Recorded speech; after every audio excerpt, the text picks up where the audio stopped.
Ce n'est pas parce que l'on est jeune permis que l'on n'a pas le droit d'aller découvrir le monde.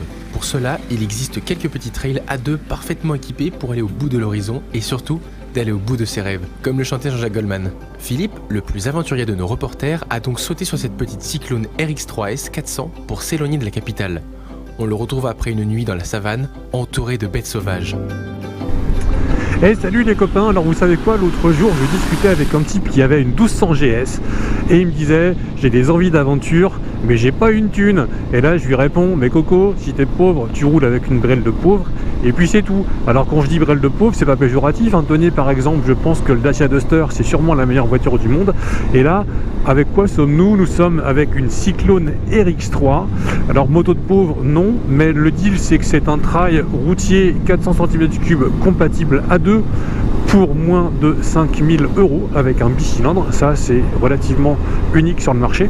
Et puis avec tout le kit bagagerie et protection, et les protections franchement on dirait un échafaudage, hein. C'est plus qu'un crash bar classique. Je pense que la moto elle fait 4 tonneaux, elle repart sans une égratignure. Et bien on est à un tout petit peu moins de 6000 €.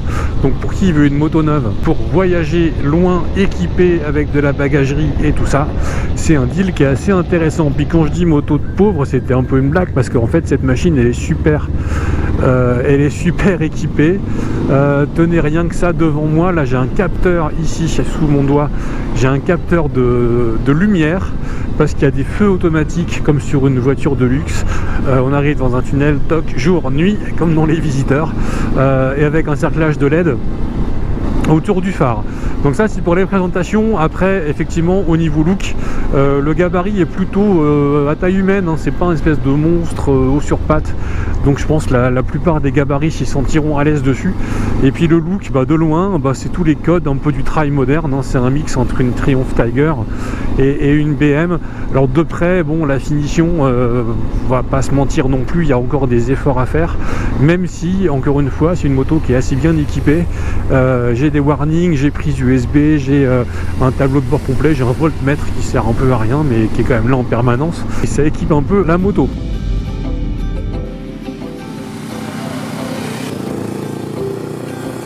Côté moteur, dans cette gamme de tarifs, on a soit des petites cylindrées, hein, genre 250 machin, soit un mono provenant d'Inde. Là, on est donc sur un 400 bicylindre, 8 soupapes, refroidissement liquide, 37 chevaux, c'est pas mal.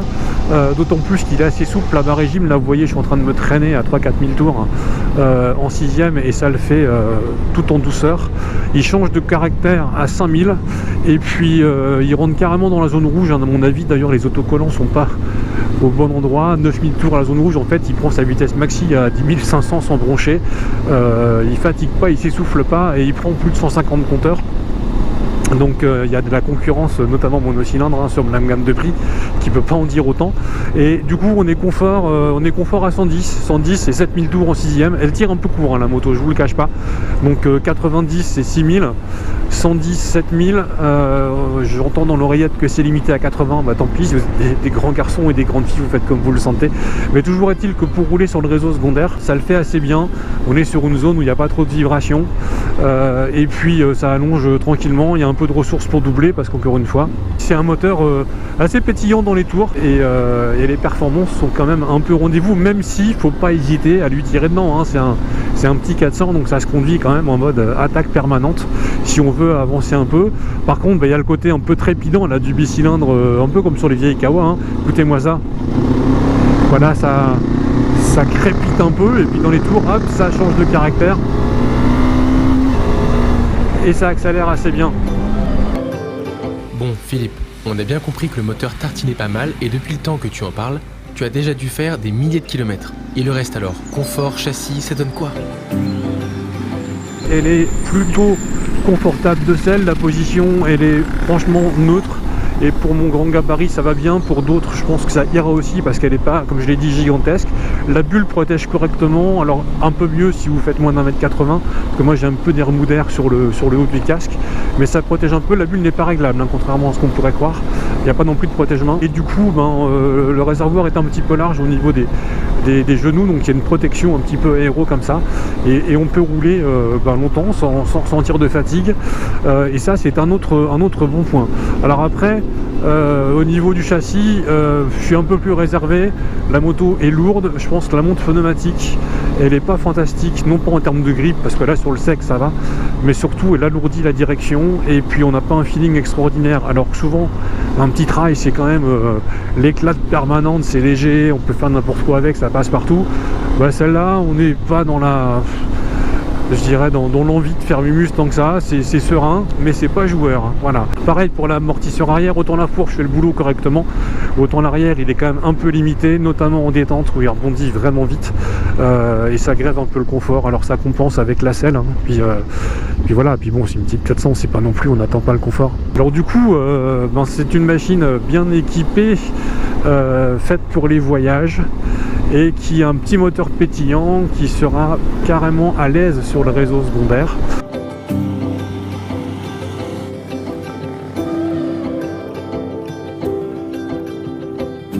Pour revenir à mon ami de départ, quand t'as pas les moyens de partir avec une grosse moto, la bonne nouvelle c'est grâce au permis A2 et à ces nouveaux entrants, hein, on n'oublie pas que Zongshen c'est le 10e constructeur moto mondial, donc c'est quand même pas une toute petite marque. Grâce à ça, on a des machines et une offre trail A2 qui ne cesse de s'étoffer. Donc du coup, machine intéressante qui donne envie de partir à l'aventure, au point que je me pose la question, si Marco Polo était né un peu plus tard, est-ce qu'il ne serait pas rentré de son voyage en Chine avec une Cyclone RX3? C'est une bonne question. En tout cas, moi cet essai il m'a laissé tout décoiffé et tout ébouriffé, une vraie tornade cette machine.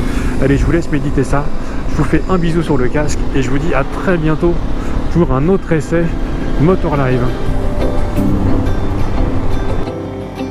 Quand on pense à un Trail 400 à moins de 5000 €, on pense immédiatement à la Royal Enfield Himalayan 410. La Cyclone RX3S 400 s'en distingue par un moteur nettement plus punchy qui permettra de faire le tour du monde avec des étapes plus longues et plus rapides.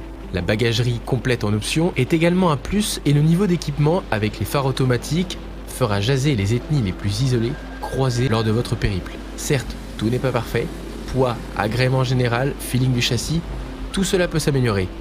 Mais les Japonais en leur temps faisaient eux aussi des machines perfectibles qui ont évolué.